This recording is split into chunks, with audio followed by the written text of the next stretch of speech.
नहीं हो भोगता, ये रसेंद्री का है, इतनी जबान में रखी गई पूरी बात।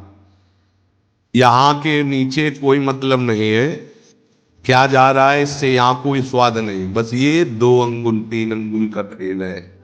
इस यहाँ क्या गुलाब जामुन है या क्या, बस ये जहां अंदर गए ना तो फिर और कुछ मांगे होने लगेंगी। रसेंद्री से स्वाद। अब अगर जरा सा नमक कम हुआ तो हल्ला मचाने रे, नमक लाओ थोड़ा कम है। या किसके लिए, किसके लिए स्वाद बना। कभी कभी तो मनाओ कि नमक डालना भूल जाए, फिर देखे कैसा लगता है। कभी कभी बिना स्वाद के भी भोजन पाना चाहिए। हाँ, ऐसा करो, मन चंचलता रहित हो जाए, इसके लिए सात्विक भोजन करो। अच्छे अच्छे पदार्थ इसको दिखा दो। हाँ, जैसे आज साधु सेवा, भंडारा, ऐसे जैसे कभी ऐसा उत्सव आदि में दिखा गुलाब जामुन। जब परोसने आवे तो क्यों, आज थोड़ा मत दिखा, वो जले रहे। हाँ बोल दो। हाँ, गरम गरम धुआं उठता हुआ समोसा, हरी चटनी, लाल चटनी, और सेवई नमक वाली। हाँ ऐसे। अब ये खा के तुम ध्यान करोगे किसका, अब ये निर्णय तुम करो। ये चीजें खा के तुम ध्यान करोगे, प्रभु का तो ध्यान होने वाला नहीं। सात्विक भोजन पाने से हमारे अंदर भोजन की वृत्ति बढ़ती है। रजोगुणी तमोगुणी भोजन पाने से भोग वासना बढ़ती है, निद्रा प्रमाद स्थिति आती है। बिल्कुल सच्ची बात समझो, ये 3 गुणों से हर सामग्री बनी हुई। इसलिए संतों ने निर्णय किया आप ये पा सकते हैं, ये पा सकते हैं, ये पा सकते हैं। खूब अनुभूति विषय है, इसलिए मना किया गया आप ये नहीं पाएंगे।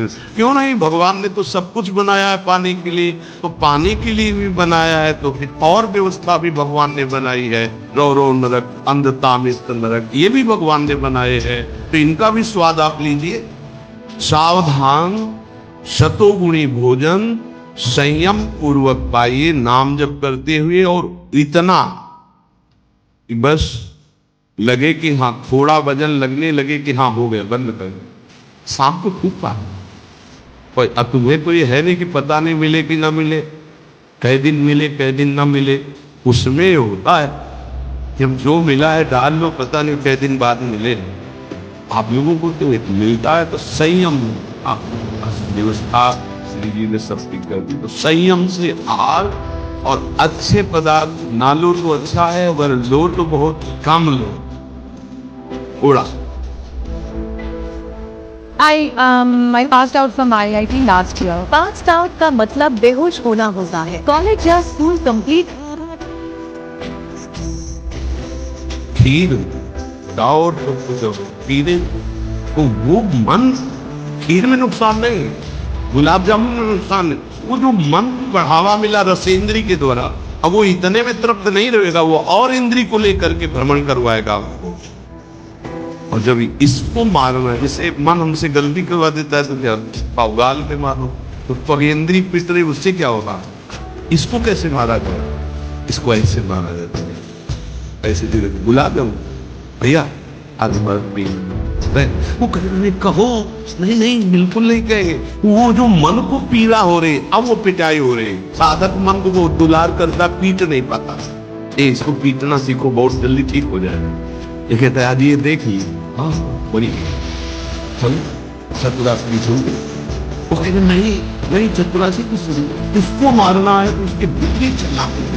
साधक से गलती होती, मन को मारना है, और वो मारता, और आगे आगे से आप परिक्रमा में आए तो शरीर पे पीड़ा पहुंची, मन को कोई पता नहीं। मन जिसको चाह रहा है वो चीज उसको ना, तो उसको पीड़ा होती है, और उस पीड़ा को आप अपनी मान लेते हैं, इसलिए दुलार करते हैं। इस नाम को समझिए, मन की पिटाई जरूरी है, और ये इतने सुरक्षित रहता कि इसको दुलार करना होता, पीटना होता। इसकी पिटाई है कि ये जब वो मांगे आज से दिखा दिया मिले हुए, वो चलन पैदा 5-6 मिनट का काम से 1-2 बार केवल आएगा गुलाब जामुन गुलाब जामुन, बाद में तो मिलना, तो रोज कौन मिलता है? हाँ नहीं पूछता, धैर्य रखो। अगर वहां सब कुछ बना हुआ साथ में केवल खिचड़ी, तो खिचड़ी बन सकती, वो जलेगा, आप देख लेना, वो जलेगा। ऐसा क्यों कर रहे हो? इसलिए कर रहे हैं, श्री जी चाहिए। भगवान तुझे जो दे, इसके बाद हमसे और मांग करें। संतों ने इसको ऐसे बस है, बहुत कठिन, बहुत कठिन है। अगर सामने से मिठाई प्रिय है और वो निकल जाए, आप परोसाओ ना, तो आप देख लो, कामा संजायते क्रोधा, भौं चढ़ जाएगी अपने आप से। कितनी बड़ी चूक हो रही है। परम पद फीका लगेगा, गुलाब जामुन मीठा लगेगा, ये बहुत बेईमान है। आप इस बात से समझ, मतलब सावधान रहें कि इसकी चाल में ना फंसे, इसकी पिटाई जरूर करनी है। मन कहां से पीटा जाता है? इसकी मांग को ना कर दो, बस इसकी पिटाई शुरू हो गई। ये कह रहा है ये चाहिए, उसके विपरीत नहीं, अब वो जलेगा, जलेगा, पवित्र हो जाएगा। और उसने मांगा, वो आपने दे दिया, अब वो और मांग रख देगा, वो आपको परेशान कर। तस्मात् त्वमिन्द्रियाण्य आदौ नियम्य भरतर्षभ। हे अर्जुन, ये राग पूर्वक जब किसी वस्तु को पाता है। अच्छा, और दूसरा उपाय, गुलाब जामुन पाना है, हाँ, या 5 गुलाब जामुन देना, थोड़ा नमक ले आना, और साथ हे वो कहेगा नहीं नहीं, नमक, गुलाब जामुन पाना, मिला लिया, अच्छे से नमक मिला लिया, गुलाब नहीं नहीं, पाओ ना गुलाब जामुन। ये उसकी मार है, पर ऐसा साधक मारना नहीं चाहता। सब्जी साइड में करके एकदम दोना में लग रस सहित जे भी ऐसे किया, पूरा फूटा मुंह में। तो अब वो मन का पोषण हो रहा है। हर वस्तु का ऐसे ही, हर विषय का सेवन ऐसे ही है। तो अब अपने लोग मन को तो समझ नहीं पा रहे, उसको पीट नहीं पा रहे, वो हमको फंसा के पीटता चला जा रहा है।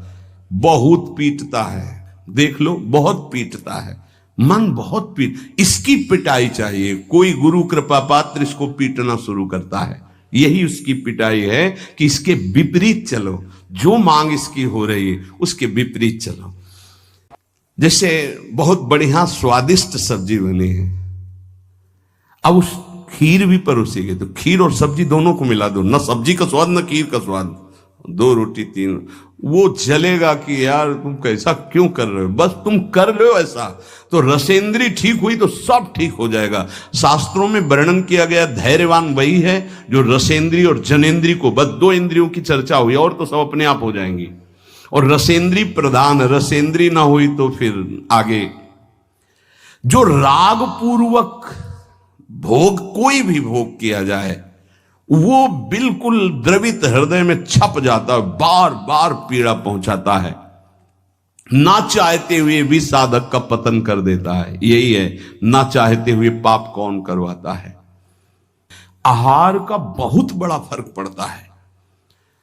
अगर हम आहार पर संयम कर लें तो निश्चित काम पर विजय प्राप्त की जा सकती है। अगर आहार पर संयम नहीं, उचित आहार से आप देखना, खाते खाते मर जाते हैं, लेकिन खाने की इच्छा पूर्ति नहीं होती। यही चमत्कार माया का। 2 रोटी डाल लो, फिर भजन देखो कैसा होता है, देख लो ना आप करके। खट्टी डकार आ रही है यहां से, फिर भी शाम के बैठे हैं, आलू का पराठा और चटनी, ये और वो, फिर जाके पचाने में पूरी ताकत। भजन कैसे करोगे? थोड़ा भोजन करो, खाते खाते मर गए यार। आज यहां का, कल वहां का, परसों यहां का, संसारी पुरुष इसी में लगे रहते हैं। सुनो, उतना डालो जितना प्राण पोषण के लिए। कभी ऐसा देखो कि पेट में वजन ना आने पावे। अगर आपको भजन बढ़ाना है तो पेट में वजन ना आने पावे, ऐसे जब बैठो और भोजन शुरू करो, जहां लगने लगे कि पेट में कुछ आ, वहीं बंद कर दो। और एक दिन का अभ्यास, निर्णय करो कि 2 रोटी इतना इतना इतना हो, उतना ही। ये बार बार बांटना और बार बार पाना, ये साधकों के लिए ठीक नहीं है। एक बार रखवा लो, 4 रोटी से दाल सब्जी और बस खत्म। आपका घर है, आप श्री जी का प्रश्न, बस एक बार। और उसी को पाके वो अपना भजन करो। धिक्कार है जीवन को, खाते खाते अवस्थाएं बदल गई, बचपन से लेकर 50-60 वर्ष को वही खाने की इच्छा। कभी तो थोड़ा मन वही फंसाए है, मृत्यु आ जाएगी फिर भी खाने से तृप्ति नहीं होगी। एक बार इस रसेंद्री को काबू में किया जाए, भोजन पर सावधान, थोड़ा अल्पाहार, इतना जिससे हमारे प्राणों का पोषण हो जाए, सब ठीक हो जाएगा। आप देख लेना, अल्पाहार। अगर भोजन सुधार नहीं होगा तो फिर भजन में सुधार नहीं होगा। भोजन बहुत प्राण शक्ति प्रबल है आपकी, ऐसे नहीं निकल जाएगी। बहुत प्राण शक्ति बलवान होती है। वायु, अन्न, जल उचित चला गया तो खूब साधना बनेगी। इसलिए कोई भी वस्तु राग पूर्वक सेवन न की जाए। ये ज्ञान मार्ग, भक्ति मार्ग, जो मार्ग के उपासक, उनको इस बात पर विशेष ध्यान रखना, चाहे गृहस्थ हो चाहे विरक्त हो। शास्त्र के अनुसार कर्तव्य कर्म होने चाहिए और राग रहित आहार विहार होना चाहिए।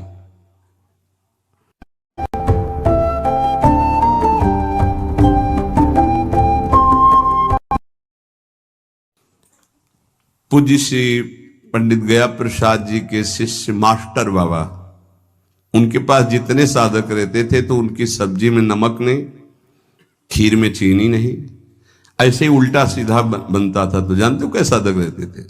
2-4 जब दंडोती परिक्रमा लगा रहे थे तब वहां गए थे 2-4 साधक। जब शाम के मिला ना तो वहां कुछ पकड़ में नहीं था कि रोटी से सब्जी पाओ तो कुछ पकड़ में आवे, या दूध और चावल मिला के रखा गया तो कुछ पकड़ में, कुछ पकड़, न मीठा न खट्टा न नमकीन न कुछ। वो भगवत धाम को प्राप्त हो चुके हैं, बहुत अच्छे महात्मा थे पूज्य श्री मास्टर बाबा जी। ये बड़े बड़े महापुरुष ऐसी चाल क्यों चलते हैं? क्योंकि वो अपनी इंद्रियों को काबू में रखना साधकों को सिखाते हैं। काम को मारने के लिए सबसे पहले इंद्रियों का नियमन करने को श्री भगवान कह रहे हैं। तस्मात् तुम इंद्रियाण यादव, नियम में भरतर शब्द, इनको पहले कंट्रोल में करो। कान से भगवत वार्ता, अच्छी वार्ता सुनो। नेत्रों से अगर कहीं एक बार कोई ऐसा दृश्य उपस्थित हो जाए प्रकृति में तो प्रणाम करके दोबारा नेत्र मत पहुंचाओ। जहां आकर्षण हो वहां बार बार नेत्र मत पहुंचाओ। वाणी से कभी अश्लील संभाषण, गंदी बातें मत करो। खान पान संभालो, इंद्रियों को संभालो, ठीक हो जाएगा। जब तक साधक इंद्रियों को संभालता नहीं तब तक उसकी दृष्टि भगवान की तरफ न रहकर भोगों की तरफ होगी। आज ये बनेगा, अच्छा, और पहले ही से संकल्प मन बना लिए इस में तो ये ज्यादा नहीं। तो ऐसा है कि आप जो चाहो जितना ले सकते हो। हाँ हाँ, खुली छूट है। इंतजार हो रहा कब हो 11 बजे, कब 12 बजे। ये संकल्प विकल्प को मारना है। कभी कभी ऐसा कर लिया करो, ज्यादा मन तैयार हो गया ना कि आज तो उत्सव है, बहुत गोल कर दिया, आज उपवास करेंगे हम, तो सब मत करना, नहीं तो गड़बड़ हो जाएगा। अलग अलग उत्सव में एक एक, दो दो, आज नहीं पाएंगे, आज भूखे रह करके रहे। फिर आप देखो जो आपको मन जलन पहुंचाएगा वही मन को अधीन करने के बिना इसके अधीन नहीं होने वाला। ये भी बात समझ लीजिए, यहीं से अधीन किया जाता है। जैसे अपने लोग अब सावन भर केवल गंगा जल पी कर रहेंगे, जो भगवान शिव की उपासना गंगा किनारे सावन खूब आराम से 2-4-5 दिन शिथिलता होती है, इसके बाद वो शरीर उसी ढांचे में ढलने लगता है और गंगा जी में सब सामर्थ्य विराजमान है। सही, कभी हम अपने शरीर को शक्तिहीन अनुभव नहीं किया।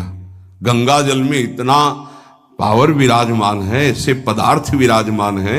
उस समय जब गंगा जल ही केवल बहुत सामर्थ्य उसमें, कभी ऐसा नहीं लगा।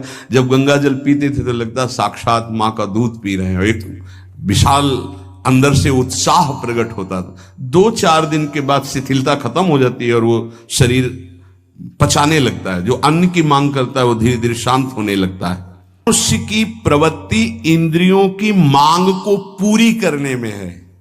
आज तो घर में नहीं, आज चलते हैं होटल में खाएंगे, यहाँ के नहीं, गाड़ी में बैठे आज छठी करा वाले होटल। ये क्या है? आज वहां ये है क्या? अरे बोले जिंदगी का यही तो लाभ है। तो भैया ये जिंदगी का लाभ नहीं है, ये जिंदगी के लाभ को नष्ट करने वाली हानि है। शतोगुणी सात्विक भोजन बना के भगवान को अर्पित करके प्राणों का पोषण करो। वहां जा करके कौन किस भाव से बना रहा है, कैसी अपवित्रता या पवित्रता है, बहुत सावधान। सबसे पहले काम इंद्रियों को फंसाता है, जिससे उसमें विषय की कामना होती, फिर काम मन को अधीन करता है, फिर बुद्धि को अधीन करता है, और ये सब 1 सेकंड के कम हिस्से में हो जाएगा। एकदम फैल गया कि तुम्हें विचार करने का अवसर नहीं मिला। परंतु जो साधक इंद्रियों की कामनाओं में ही ब्रेक लगा दिया, भगवान कह रहे हैं वो भावपूर्वक कर्तव्य का चिंतन करता है। नहीं, ऐसे साधक को शीघ्र भगवत प्राप्ति हो जाती है। ध्यान दीजिए, सबसे पहले इंद्रियों में ही काम पैदा होता है और विषय आकर्षण करता है। और विषय जब कामना पैदा होती तो विषय कर्म करने की चेष्टा होती, कोई भी कामना किसी भी इंद्रिय की, और जो विषय कर्म में फंस जाता है उसका पतन हो जाता है। और जो उपासक इंद्रियों की चाह को, कामना को पूर्ण नहीं होने देता, वो उसको कर्तव्य का बोध होता रहता है। जो अपने कर्तव्य का बोध करता है, मेरा कर्तव्य क्या है, वो शीघ्र ही अपना उद्धार करने में समर्थ हो जाता है, भगवत प्राप्त हो जाता है। एनम ज्ञान विज्ञान नाशनम, ये ज्ञान विज्ञान का नाश करने वाला काम है। तुम्हारा कितना भी अनुभव ढक देगा, कितना भी बुद्धि आपकी प्रवीण हो, बड़े बड़े जवाब देने वालों को लाजवाब कर देता है। ऐसा है, काम ऐसा है कि बहुत जवाब देने वाले को जवाब रहित कर देता है। उसका उत्तर नहीं दे पाओगे जब काम तुम्हारे अंदर प्रश्न करेगा। विज्ञान अनुभव साधना का सब ढक देगा, ज्ञान विज्ञान दोनों को।